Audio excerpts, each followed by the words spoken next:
A new plan points a way tonight for Detroit to exit bankruptcy, but it could be a bumpy road ahead. The restructuring plan is sure to help the city, but many people who can least afford it will pay the price.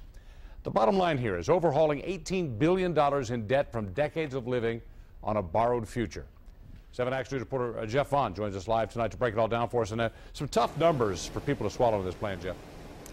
Certainly so, Stephen. Now, 7 months ago, that's when the city filed for bankruptcy in the courtroom here behind me. And since then, 24,000 retirees have been asking what's going to happen to their pensions. That came down today in that plan of adjustment.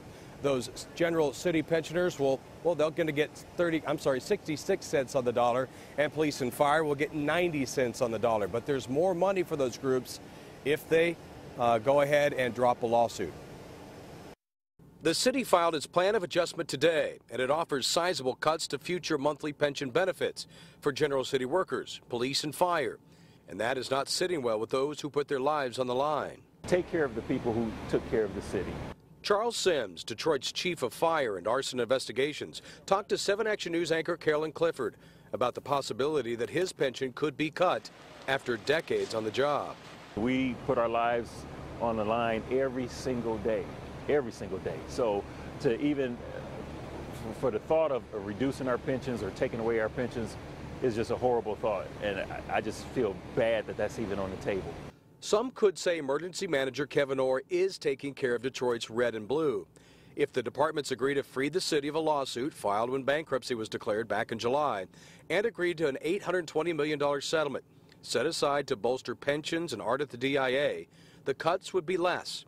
4% for fire and police. Still, some are willing to walk away. I am hopeful and rather confident that the mediation process will bear more fruit. General city workers would get less than police and fire. Take the deal, and their cuts are just 26%. That's still too much for Roger Rice, a retired Detroit mechanic. I'm over my head with my house like a lot of people are, so I can't sell my house and get out from under it. Possibly may have to let it go.